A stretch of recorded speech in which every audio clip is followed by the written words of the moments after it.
Welcome, my people, to Raw Boxing TV. Today, let's talk about Claressa Shields and if she is going to have success in her MMA career. Let's get it. I may be the prettiest, but these videos are the greatest of all time. So don't forget to like, comment, and subscribe, and click that notification bell. What's going on, people? Once again, I want to welcome you. Thank you for being here. Thank you for choosing this video. Obviously, for the past few weeks, the MMA world and partially the boxing world has been talking about this subject. Claressa Shields, the most dominant female boxer at 154 pounds, I believe it is, made the public announcement that she had signed a contract with PFL, or Professional Fighting League, which I believe is a seasonal league. And once she made this announcement, a lot of people were shocked. A lot of people were starting to make speculations that perhaps her ultimate goal was to make it to the UFC. So let's go ahead and today I want to just share with you guys basically my thoughts on this matter. The reasons why Claressa Shields might be making these moves. And the very first thing that you have to realize is basically is the money issue. That is the number one reason that I'm going to go ahead and say that she's making this move. We have to remember that Claressa Shields, with a two-time Olympian gold medalist in boxing, unfortunately, due to the fact that female boxing is still not heated as it should be, in my opinion, it's not making a lot of money. Claressa Shields has been making an average between 100 to 150,000 per fight, except from the last time that she fought Ivana Habassin. I believe that was the name of the girl that she fought that made her close to $300,000 that night, which is still not a bad purse, but for a fighter of her caliber, translating that to the male world and in that weight division, you know, if you have a dominant male 154-pounder, two times Olympic gold medalist fighting for $300,000, we got some serious issues, okay? But we understand. We're going to go over that a little bit as well as to why are the females getting paid so little, because there's several arguments tanking this this subject, but there's always the light at the end of the tunnel. As we said, when you look at the MMA world right now, I believe Claressa Shields is sitting in her house thinking, why is this girl making $200,000 a night? Why is Johanna Senchenko, or I believe that is how you pronounce her name. If not, forgive me. Why is she making $400,000 in one night, $280,000 in one night, you know, and I'm only making 150? Well, wait a minute. Why is that chick that's fighting Larry Holmes? Not Larry Holmes, Holmes, making 110,000? She's nobody, and here I am, two-time Olympic gold medalist, making 150,000. I have to think that all of those questions were flooding her head. I'm pretty sure people in her surroundings are telling her, hey, listen, the money's at the other side of the fence. I guess what I'm trying to say is that women are more glorified in the MMA world, especially in the UFC company, that they are anywhere else, right? But why is that? Why is that, right? You look at Amanda Nunes, you know, an average of $500,000 per fight. You look at Ronda Rousey. Ronda Rousey was the highest paid athlete in MMA at one point. She used to fill out arenas, right?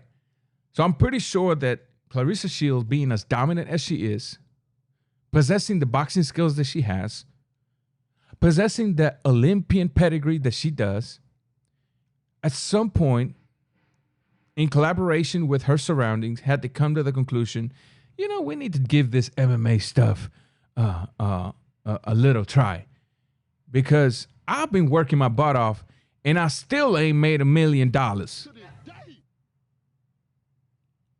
I know that had to boggle her a little bit. So she announced that she's fighting for the PFL. The good thing about this is that she is also going to keep her boxing career, right? Why PFL specifically, though? Think about this for a second. Why the PFL? It could be two reasons. I'll go over the number one reason, and possibly the one that holds the least weight, in my opinion. I believe the first reason would be because, if you've noticed, Dana White has always been very, very strict with his fighter when it comes to, you're either going to fight here or here. You're not going to be a boxer and at the same time a UFC fighter. You got to swim in one pool only, right? He has always been very strict when it came to this subject, right? Now, that doesn't mean he has never allowed it. I believe Jake Shields possessed, at one point, a dual contract, which was pretty bizarre to me when I was told that, but nevertheless, he did. As you can see, Conor McGregor was allowed to come over. But then again, I think that the deal with Conor McGregor was more financial than anything else, because Dana White, I don't think, was prepared to turn down the amount of money that that fight was going to make versus Floyd Mayweather anyway. So I believe the reason the UFC was not the choice would be because of that, because of how strict Dana White is when it comes to that subject. Now I'm going to go to the main reason in my book. The main reason why she chose PFL over the UFC. I believe that the PFL is a weaker league, where she, as a complete rookie, somebody who has never even put a toe in the waters of MMA, I believe that is a more comfortable spot for her. A spot where she can take a year off to train, strictly train, gain a little bit of skills, learn, very important to learn takedown defense and a little bit of ground game. Because guess what? Claressa Shields is a boxer. And last night I was sitting in a round table talking sports, and the guys brought very interesting point. You know, these women have pride in them. They come in, and if you notice, sometimes a female fight is a lot more exciting than a male fight. But with all that being said, I still have to think that no dummy out there is going to say, I'm going to go in there and bang it out with Claressa Shields. Just bang it out. And I know what you're thinking. Oh, well, you know, she doesn't have power. And it's true. She only has like 2 or 3 knockouts in her entire boxing career as a professional, you know. But in the MMA world, with smaller gloves, you have to think that she will bring a little more knockouts than she did in the boxing world. Right? In the MMA world, where you don't have to have power to knock your opponent out, with smaller gloves, you have to think that because she has precise hands, because she is an evil female boxer, the best female boxer that walks the earth as we speak, you have to think that her opponents are going to think twice, because it's not just knockouts, it's cuts, it's bruising. So when you put all that together, you have to know, you have to suspect, you have to be sure that whoever she fights first is going to try to take the fight to the ground. So if I was her, take a solid year to learn that ground game, takedown defense, you know, train ground 4 days a week and boxing 2 days a week just to keep your sharpened skills. Take a fight from time to time in boxing just to keep your skills sharp. That's if you can find an opponent, because that's another one of the reasons in my book that who's she going to fight in boxing? She's running through all these girls without a problem. You see her end up bobbing and weaving, counterpunching like she's some dude, right?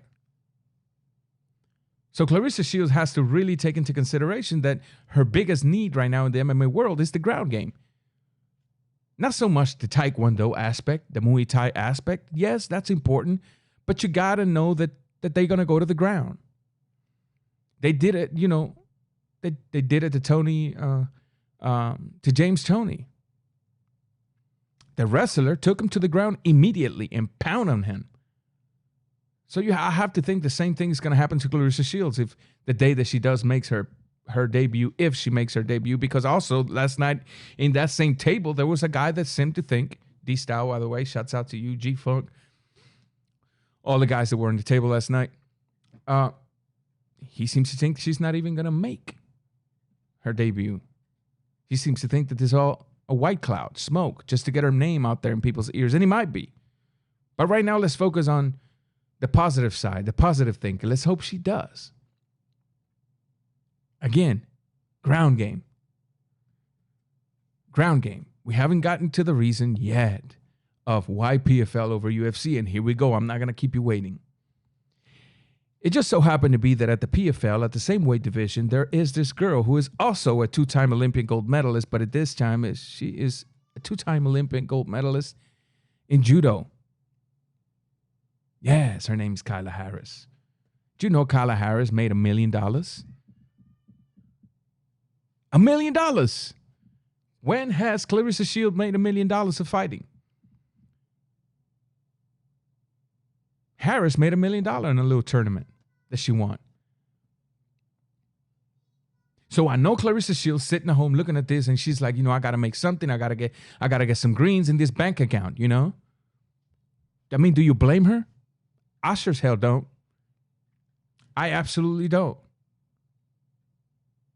I absolutely hope that if she does make the transition, that she sticks to it in the same discipline that she did with boxing, because in order to do what she did in boxing, that only comes from a disciplined, dedicated, and given fighter to the sport. Don't forget to hit the like button. That's the only way, the main way you can support this channel. If you're enjoying this video, just go ahead and do me a favor, subscribe, activate the notification bell. If you're one of my old subscribers and you're having issues finding my video, maybe you have not touched that bell. Go ahead and hit it. Hit it. Activate it. Choose the all option. Claressa Shields, in my book, those are the two main reasons she is doing this. One is money, and two, because if she can figure out a way to get some decent ground game to keep herself from going to the ground too much, she probably believes she can make it to Miss Harris' backyard. Open her gates up, challenge her to a fight, and did like Holmes did to Ronda Rousey, the judoka. Fight her, keep her on her feet, counterpunch all night long, and capture the title. Can you imagine what would happen to Claressa Shields' career if she was to be a world champion in boxing, a two-time Olympian gold medalist in boxing, and on top of that, the dominant female fighter at the 154-pound in the PFL league? UFC will be begging to get her.